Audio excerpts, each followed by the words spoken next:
Episode 5 of AHSOKA, Shadow Warrior, opens with the map that leads to Thrawn, broken in half, but how did a lightsaber break it perfectly in half? But it's no wonder why it was split perfectly in half, because lightsabers do nothing anymore in Disney Star Wars. Yay!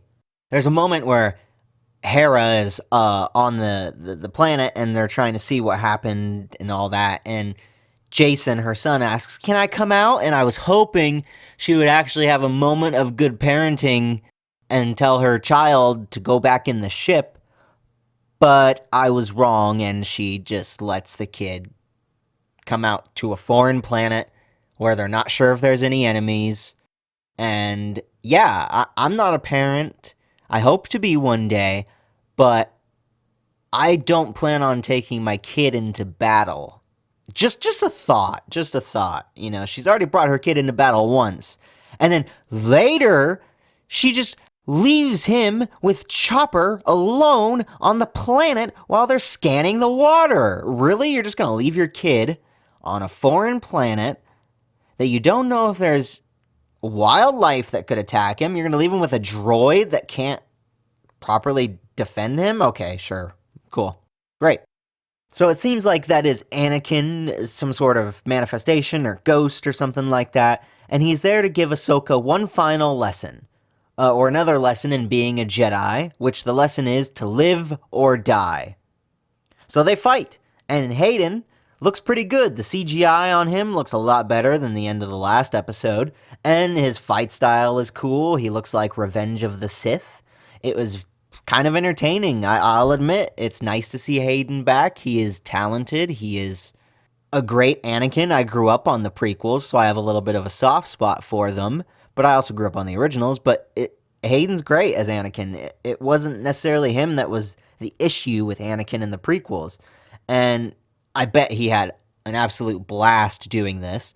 He probably picks up a lightsaber once a week, just in case. You never know, and it looks like he did very well. I don't know if some of it was his stunt double, but overall, very impressive performance. Him and Balin have been the best parts of the show. I do not like the implications of the world between worlds, like I spoke in my last review of episode 4. Yeah, episode 4. I'm just not a fan of the world between worlds. I'm not a fan of time travel, parallel universes type of thing in general. Very few mediums I enjoy that type of storytelling, like Back to the Future I enjoy for time travel. For parallel universes, maybe just Crisis on Infinite Earths, you know, the very first kind of comic multiverse kind of thing, for DC at least. I like those stories. It doesn't work all the time, and I do not want it whatsoever in Star Wars, you know? Especially for Ahsoka. Maybe get away with it if it's Anakin or Luke, you know, these really great characters, but they're just trying to prop up Ahsoka as being just this essential character to the Star Wars mythos, when in reality, she should be dead from Order 66, or if you want to be even more lenient, maybe she should have died at Vader's hand in Rebels. That would have been an emotional ending to the character, which would have been interesting, and then also it would have been tragic that Vader killed his own apprentice. It would have been rich for storytelling, but no. Let's keep her alive through everything, even though she helps with absolutely nothing. When Anakin and Ahsoka are fighting, he slices the world between worlds rainbow bridge, and Ahsoka falls, and as she's falling, it turns orange, and she's dropped into the Clone Wars, and she's her younger self. And I believe these are direct scenes from the Clone Wars series. I haven't watched the Clone Wars in a long time. Hot take, people might not like my opinion, but I don't really care. The Tartakovsky Clone Wars that came out between Attack of the Clones and Revenge of the Sith is the better Clone Wars. Grievous is terrifying in it. The story threads so much better between episode 2 and 3, and it's like 2-3 hours of content compared to 7 seasons. If I was on a binge of the original 6 Star Wars movies, I would like to watch 1, 2, that little Clone Wars section, then the rest. If you wanted to squeeze in Clone Wars, it would be 7 seasons. There's just a lot of filler episodes in that Clone Wars series. There's a lot of kids episodes. Same with Rebels. So I just think the Tartakovsky is better. If you like the other version more, totally fine. You're entitled to the opinion as I'm entitled to my own, but honestly, narratively, and story-wise, and world-building wise, and the way it floats with the world, Tartakovsky Clone Wars, far superior to Filoni Lucas Clone Wars. And it was cool seeing the Phase 1 clones in action. I'm pretty sure in Episode 2 they were just CGI, the Phase 1 clones, so it was cool seeing actual armor, seeing Anakin, of course, and he's in his Clone Wars armor. I thought his hair looked a little tacky. I know it's going for that look, but his outfit looked cool. Hayden brought it in all of these scenes. There's a couple cool scenes where he's walking and it flashes from him to Vader to back to him. Later, when he's with the red lightsaber, it does the same thing, which are cool shots, absolutely. They even got Ahsoka right, because she was kind of annoying, but in the way that she was in the show.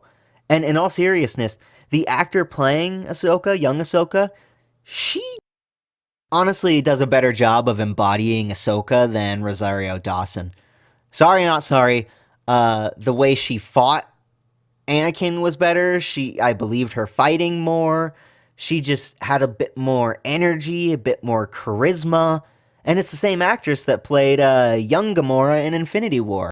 And good for her being able to handle, acting and prosthetics and makeup. I've done that before for hours on end. It can get exhausting. It can get gross and tiresome. So good for her. I thought she brought it. I'd much rather watch live action Clone Wars, even though I'm not the biggest fan of that Clone Wars series, than this. Because everything after Episode 6, guess what? All roads lead to Luke Skywalker drinking blue titty milk and tossing his father's lightsaber over his shoulder because he's a sore loser now. All of it leads to that. So, how am I going to be invested? I'm not going to be invested because I know it leads to Jake Skywalker, the thing that I despise the most about Disney Star Wars. The destruction of my favorite character, one of my favorite characters in all of Star Wars, Luke mother effing Skywalker. It is obvious that they're filming on the volume green screen just because the flashback scenes had just this haze kind of around, and it was all kind of taking place in a 30 to 50 foot area generally. That's how the sound stages kind of thing works, And it is a dream sequence, so I'll give it the benefit of the doubt for that. I do not like that she is constantly crossing her arms in this show, and then young version does it, and Anakin does it. I know, woohoo, but it's not a good choice for body language. It's negative body language. It's just, whatever. And back to the volume sets, it just makes Star Wars feel so small. And I know the prequels had a lot of CG soundstage stuff too, and I'm not excusing some of that stuff. I'm just saying right now how I personally feel. It feels like a fan film, honestly. This episode has been probably the best out of all of them so far, and it feels more like a television show. One of my issues with the show I haven't talked about is this feels like a movie script that was chopped to bits, and then they added a bunch of fluff crap so that they could fill in the runtime and make this a television show. This episode actually felt like an individual episode of a show, compared to the other ones that just felt like an elongated script. So Ahsoka passed the test. She didn't kill Anakin, even though the lesson was live or die. She chose not to die and not to kill, and she gets to go back to the real world. But the whole lesson of live and die, it's kind of a bland, is that really the best you could come up with? The show hints at Ahsoka struggling with the fact that her master becomes one of the most evil forces to live, but the execution is subpar. It's hinted at in Rebels too, but I wish they spent more time focusing on this struggle that she has and her fear of turning to the dark side, or maybe she was responsible for Anakin turning to the dark side. But no, there's been so much dead time in this show of pointless space fights and dead air between lines between actors. You could have taken all that time and all these unwanted scenes that have made the show really mediocre, and you could have built on that struggle. You could have done more flashbacks. I don't know. Narratively, I'm not feeling this. And her lesson was kind of just like, whatever. It just kind of felt like they wanted to have Hayden back, Anakin back, which was cool, but substance. I need a little more substance instead of just, ooh, member berries, look, it's so cool, Anakin, Ahsoka, the Clone Wars, lessons. And that's pretty much where the positives of this episode go for me. First half is pretty alright. I didn't love it, but I watched it and was like, okay, cool. The rest of this episode is Spacewhales. And if you watch my episode 3, I think it is, review, you know how I feel about Spacewhales.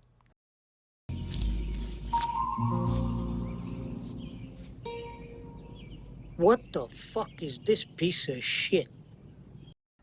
Also, the New Republic is so fucking dumb. No wonder why they get blown to smithereens in the crappy sequels.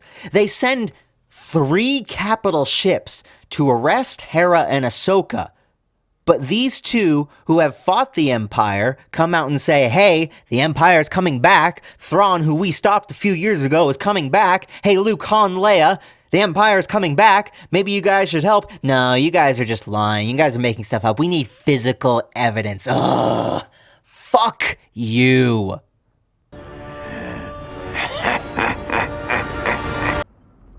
I know how to follow Sabine.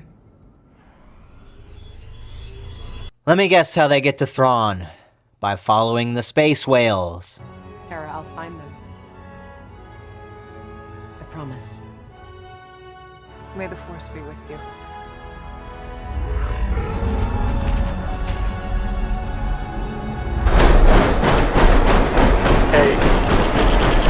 7, 6, 5. Okay. I think it's all gone.